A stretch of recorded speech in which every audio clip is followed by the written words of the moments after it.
Special edition of Seahawks Today by Chat Sports. Tyler Jones here with you with breaking news that Seahawks center Austin Blythe has announced his retirement from the National Football League. His career is over. Now the Seahawks will look to replace him at the center position. We'll react to that, go over some potential options for the Seahawks at that position. Also got major news on Geno Smith from Pete Carroll about his future and what they'll do at the quarterback position, potentially still drafting a quarterback early and keeping Geno Smith around. We'll get into that, what Pete Carroll had to say at the NFL Draft Combine, coming up in just a few moments. Before we do, second video today. We were in the middle of doing other things, got the first video out, and then this news all just happened. We said, we got to get another video out there. So this is what we're doing for you, the 12s out there. Why? Because you guys care, because you love your Seattle Seahawks. So here's what I need you to do. If you like having a second video, maybe we can keep doing more videos, double duty in the future. Here's what I need you to do. Like the video if you want more Seahawks content, want us to double dip a bit, and we'll get started with today's show. So the Seahawks could be drafting a quarterback and keeping Geno Smith on a new contract.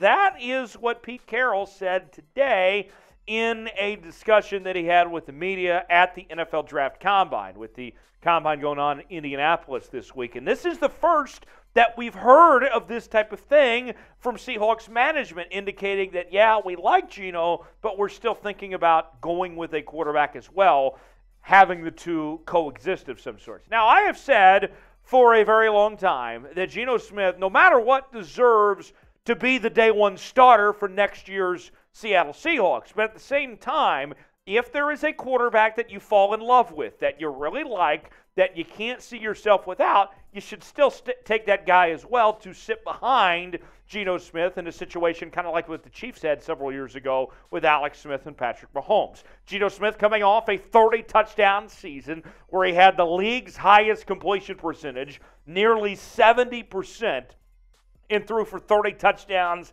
and 11 interceptions. It was a very good year for Geno Smith, but as he is in his 30s, there are questions about if there's staying power with that. And who are some of those quarterbacks potentially the Seahawks could bring in? There's four names that stand out among the rest in this quarterback class.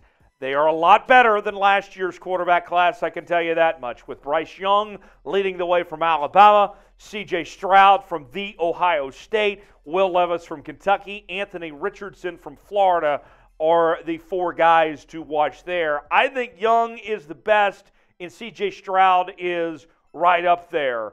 And then you're looking, I think, at a significant drop-off when you go from Will Levis to Anthony Richardson. Will Levis, I think, is far behind Stroud, and I think Richardson is even further behind Will Levis on that front. And if you recall, in our earlier video today, Mel Kiper projected that the Seahawks would take Anthony Richardson with the number 9 pick, that they would trade down from the 5 spot to 9, let the Panthers take Levis, and then go ahead and go with Richardson with that number 9 pick. So very interesting when you look at those four quarterbacks that the Seahawks could potentially consider and still keep Geno Smith around as far as that goes. So with that said, here are the numbers on those four quarterbacks. Bryce Young, as you can see, had a completion percentage near 65%, threw for 32 touchdowns and 5 interceptions. C.J. Stroud had 41 touchdowns, the most among those quarterbacks. And when I told you about a fall-off, you can see in the statistics from Levis and Richardson, comparably speaking, to Young and Stroud on that front. So could we see either one of those quarterbacks potentially in Seattle? That will be something to keep in mind there. So let's ask you, do you want the Seahawks to draft a quarterback early in the draft this year? In addition to keeping Geno Smith, do you want the Seahawks to draft a quarterback? If you do, type Y for yes. If not, type in for no. This is our pinned comment today. You might get an ad break. If so, take advantage of it. Get your votes in. Y for yes, in for no, if you want the Seahawks to draft a quarterback or not.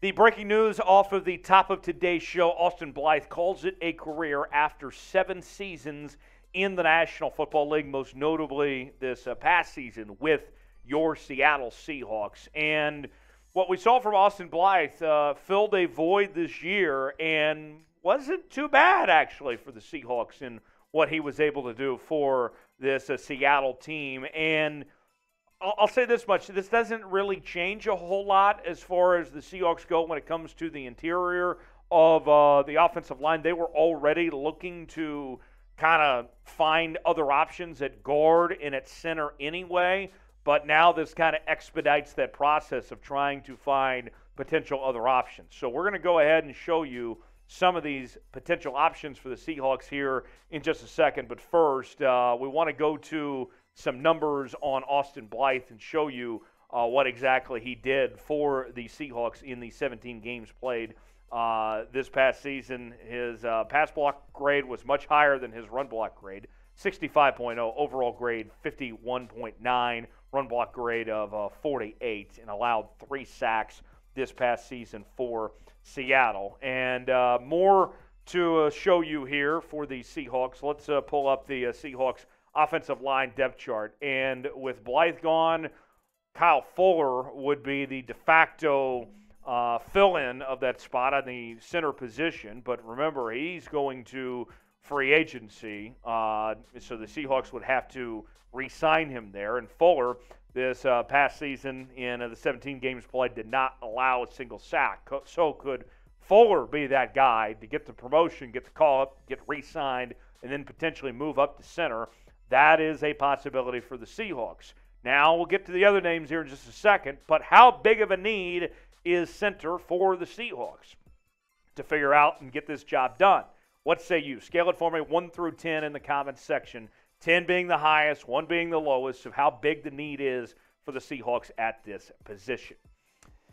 We will shift gears now, and let's look at some free agent centers in the NFL, one by one. Let's start with Garrett Bradbury of the Vikings. He is a possible option, probably the biggest name in the free agent market at the center position. Also, you have Connor McGovern, not the Cowboys Connor McGovern, but the New York Jets Connor McGovern there is going to be a free agent. When you compare them, according to PFF, the numbers advantage to Garrett Bradbury with an overall grade just barely above McGovern, 70.2 to 69.6. Both of those better than Austin Blythe. Run block grade better for Bradbury. Pass block grade better for McGovern. Pressures allowed was about the same. Big difference, though, in sacks allowed.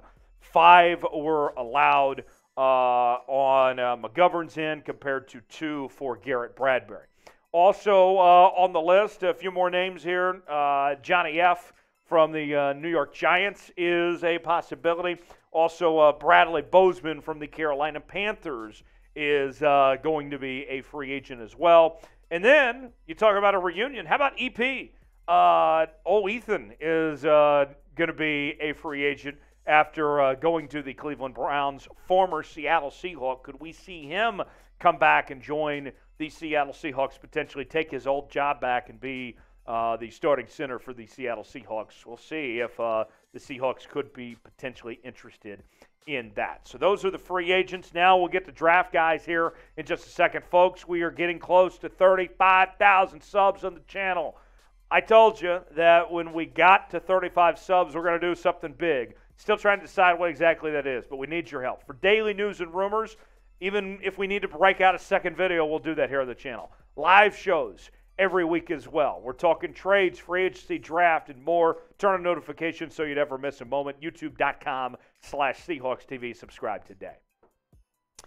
To the draft we go. Here's a couple options for you. John Michael Schmitz from Minnesota is the top center prospect. He's expected to be about a second-round pick potentially. Staying in the Big Ten Conference, this is where the big hog mollies are at center for the most part, is where we find Wisconsin's Joe Tippman. Look for him to be about a second or third-round pick potentially. Also got Luke Wypler from The Ohio State. He's also on the board as well, as is Jarrett Patterson from Notre Dame. And then the starting center from Michigan. I'm going to give this name a shot, but no guarantees that I get this right. So fair warning. Olu Oluwatimi. Olu Oluwatimi, as I've been corrected by our bosses, James Yoder. There we go. So that's what it is. I won't have to say that one again. We'll continue to work on that one. Other possibilities include in the draft, staying in the Pacific Northwest, Alex Forsyth from Oregon is another possibility as well on this list, as is Juice Scruggs from Penn State. And then Ricky Stromberg from Arkansas. Those are three names to keep in mind as well. So about 8 deep there when it comes to draft options potentially for the Seahawks at the center position. Then 2 more names for you of possible trades. The Falcons could be trading off Matty H as well. He allowed 2 sacks, played in just 3 games. And the Steelers could be trading off Kendrick Green, the 3rd-round pick, their selection back in 2021. So that is the full list of replacement options. There are some players that you can see would be upgrades over what Austin Blythe was potentially. So we'll see what the Seahawks do on that front. How would you fix the center position for the Seahawks? It already needed fixing to begin with. What would you do? Would you trade? Would you go to free agency? Would you go to the draft? Type T for trade, type F for free agency, type D for draft. Let us know what you would do in the comments section below, and we'll see you next time here on Seahawks Today.